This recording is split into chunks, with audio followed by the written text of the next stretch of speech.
அதிசயகரமா எல்லாருக்கும் வணக்கம் மக்களே. திருப்பியும் ரொம்ப நாள் கழிச்சு உங்களலாம் பார்க்குறேன். ரொம்ப ரொம்ப ஹாப்பிங்க. ஆக்சுவலா எங்க போனீங்க அப்படின்னு கேட்பீங்க.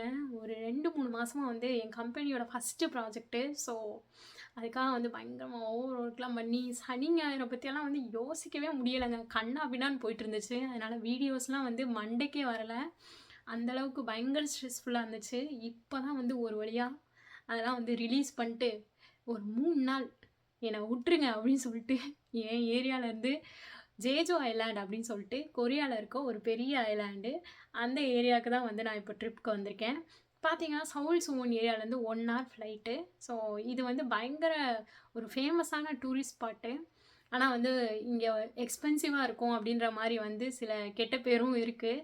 ஸோ இந்த ஐலாண்டில் அப்படி என்ன தான் இருக்குது, ஏன் எல்லோரும் புகழ்கிறாங்க அப்படின்னு பார்ப்போம்னு சொல்லிட்டு இங்கே ஒரு ஹீலிங் ட்ரிப்க்கு வந்திருக்கேன். உங்களுக்கும் சுற்றி காட்டுறேன், வாங்க சுற்றி பார்க்கலாம். பயங்கர எக்ஸைட்டடாக கிளம்பி வெளியே போகலான்னு பார்த்தப்போ, என்னடா இது நமக்கு வந்து சோதனை, மழை கொட்டுன்னு கொட்டிகிட்டு இருந்துச்சுங்க. நான் முதல்ல போகணும்னு ஆசைப்பட்ட இடம் என்ன அப்படின்னு பார்த்தீங்கன்னா, இந்த கெமிலியா ஹில் தாங்க. இது வந்து ஒரு கார்டன். இந்த கார்டனில் வந்து என்ன ஃபேமஸ் அப்படின்னு பார்த்தீங்கன்னா, கெமிலியா அப்படின்ற ஃப்ளாரு. இது வந்து வின்டர் சீசனில் மட்டும்தாங்க பூக்கும். நவம்பர்லேருந்து ஒரு பிப்ரவரி, மார்ச் வரைக்கும் தான் இருக்கும். ஸோ இந்த சீசனில் கெமிலியா ஃப்ளவரை பார்க்க முடியாது. ஆனால் அந்த கார்டன் ஃபுல்லாக இருந்தது என்ன அப்படின்னு பார்த்தீங்கன்னா, ஹைட்ராஞ்சியா அப்படின்ற ஒரு ஃப்ளவர் தாங்க. ஹைட்ராஞ்சியா அப்படின்ற ஃப்ளவர் வந்து வேறு வேறு கலரில் ரொம்ப அழகா பூத்திருந்துச்சு. அதுக்கு அந்த பூக்கு நடுவுல பார்த்தீங்கன்னா, ஒரு மூக்குத்தி மாரி சின்னதா இருந்துச்சு. ஸோ, அதனால நான் அதுக்கு வந்து மூக்குத்தி பூ அப்படின்னு பேர் வச்சுக்கிறேன். அந்த மூக்குத்தி பூ வந்து பார்த்தீங்கன்னா, ரொம்ப அழகா இருந்துச்சுங்க. அதோட மொட்டும் சரி, அது பூக்கிறதுக்கு முன்னாடி இருந்த அந்த ஸ்டேஜுமே ரொம்ப அழகா இருந்துச்சு. கூட்டமா இருக்கிறதால, ரொம்ப சந்தோஷமா நான் பார்த்துட்டுருந்தேன். 너무 예뻐 죽을 것 같아요.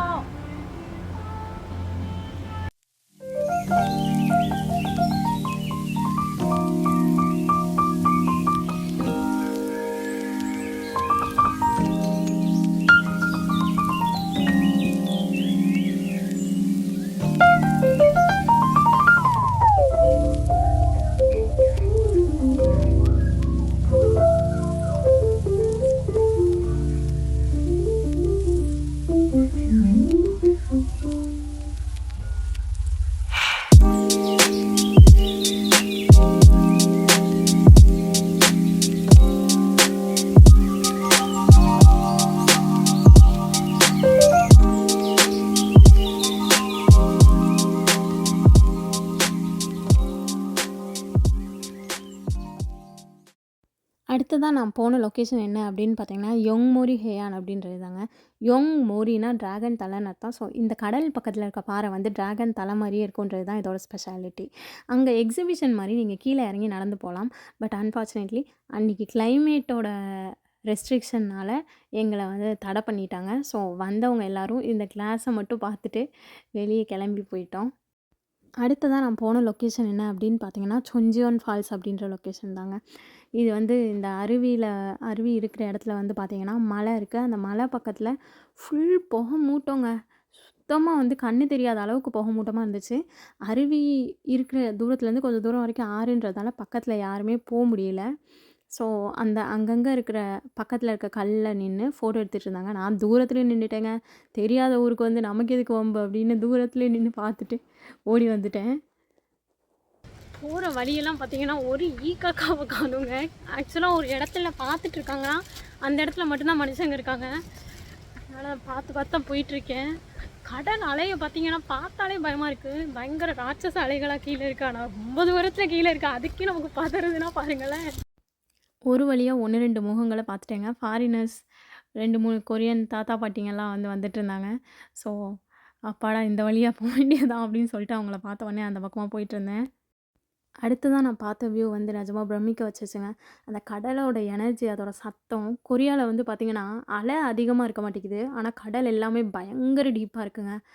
ஸோ இந்த கடல் அலையோட சத்தத்தில் அது நடுவில் ஒரு பாறை மட்டும் தனியாக துண்டாக வந்து நிற்கிது. இது என்னன்னு பார்த்தீங்கன்னா வந்து வல்கனோ ஒரு டைம் வந்து அப்படி வெடிச்சதில் தனியாக வந்த பாறை அப்படின்னு சொல்கிறாங்க. இதோட பேருக்கு இன்னொரு அர்த்தம் என்ன அப்படின்னு பார்த்தீங்கன்னா வந்து, தனியாக தாத்தாவை வெயிட் பண்ணிகிட்டு இருந்த பாட்டி வந்து கல்லாயிட்டாங்க அப்படின்ற ஒரு கதையும் இருக்குது. வேதோல் அப்படின்னா வந்து தனியாக இருக்கிற ஒரு கல் அப்படின்ற ஒரு அர்த்தமும் இருக்குது. அதனால் வேதோல்கே அப்படின்ற பேரும் வந்திருக்கு. இந்த லொக்கேஷன்லேருந்து கொஞ்சம் தூரம் மேலே நடந்து போனீங்கன்னா இன்னொரு லொக்கேஷன் இருந்துச்சு. அங்கேருந்து பார்த்தீங்கன்னா வந்து தண்ணி அப்படியே எமரால்டு க்ரீன் கலர்ல ரொம்ப அழகா பக்கத்தில் தெரிஞ்சுச்சுங்க. என்னதான் அடிவயிற கலக்குனாலும் வியூலாம் நல்லா தாங்க இருந்துச்சு. அடுத்ததா நான் வந்து போனது பார்த்தீங்கன்னா, மியூசியம். பொந்தே மியூசியம் அப்படின்ற ஒரு லொக்கேஷன் தாங்க. இங்க வந்து பார்த்தீங்கன்னா, நம்ம ஊர் மரப்பாச்சி பொம்மை மாரியே நெறைய மரப்பாச்சி பொம்மைங்க இருந்துச்சு. இந்த பொம்மைலாம் வந்து என்னத குறிக்குது அப்படின்றத பார்த்தோன்னா, ஆக்சுவலா இந்த பொம்மைங்களெல்லாம் ஜோசான் இல்லன்னா வந்து ஷில்லா இந்த மாரி காலங்கள்ல, அந்த அரசர் காலங்கள்ல இறந்தவங்களோட வைக்கிற அந்த புதைக்கிற பெட்டி, அதில வச்சு மரப்பெட்டியில வச்சு கொண்டு போயிருக்காங்க. இதில வந்து நீங்க பார்த்தீங்கன்னா, தலைகீழ நிக்கிற மாரி பொம்மை, இதெல்லாம் வந்து இறந்த ஆன்மா வந்து போர் அடிக்காம போணுன்றதுக்காக வச்சிருந்திருக்காங்க. இந்த மாரி நெறைய ஒவ்வொரு எலமெண்ட்டுக்கும் ஒவ்வொரு அர்த்தம் வச்சு, அதில வந்து வச்சிருந்திருக்காங்கங்க. இதில பார்த்தீங்கன்னா, டான்ஸ் ஆடுற மாரி, பாட்டு பாடுற மாரி பொம்மைங்க இருக்கு. அது போக வந்து ஒருத்தர் கத்தி வச்சுட்டு நிக்கிற மாரி இருக்கு. அதெல்லாம் வந்து பார்த்தீங்கன்னா, போற ஆன்மா வந்து கெட்ட சக்திகள்லேருந்து காப்பாத்தணும் அப்படின்றதுக்காக அந்த மாரி வச்சிருந்தாங்க அப்படின்ற மாரிலாம் சொன்னாங்க. எக்ஸிபிஷனுக்கு போற வழியில பார்த்தீங்கன்னா, இந்த மாரி சின்ன சின்ன அழகான எலமெண்ட்ஸ் இருந்துச்சு. அடுத்ததா போன புத்தா மியூசியம்ல தாங்க என்னோட ஃபேவரட் ஆர்ட் ஒண்ண பார்த்தேன். என்ன அப்படின்னா வந்து, வெறும் நைலான் கயிறையும், இந்த கரியையும் வச்சு செஞ்சது தாங்க இந்த பீஸ். இத பார்த்த உடனே வந்து எனக்கு ஒரு நிமிஷம் புல்லரிச்சிருச்சு. அந்த லைட்டு வந்து அந்த கயிறுல பட்டு ரிஃப்ளெக்ட் ஆகுற அந்த இடம் எல்லாம் வேற மாரி இருந்துச்சுங்க இது. ஒவ்வொன்னா பார்த்துட்டே வந்தப்போ, அதில பொட்டு வச்ச ஒரு அம்மா நின்னாங்கங்க. ஆக்சுவலா வந்து அது பக்கத்தில எந்த பேரோ எதுவும் இல்லாததால, "என்னடா இது பொட்டு வச்ச மாரி இருக்கு" அப்படின்னு சொல்லிட்டு பார்த்துட்டு அத ஃபோட்டோ மட்டும் எடுத்துட்டு வந்துட்டேங்க. என்னோட டே 1 ட்ரிப் இதோட முடிஞ்சிருச்சு. டே 2 ட்ரிப்ப நெக்ஸ்ட் வீடியோல உங்களுக்காக அப்லோட் பண்றேன்.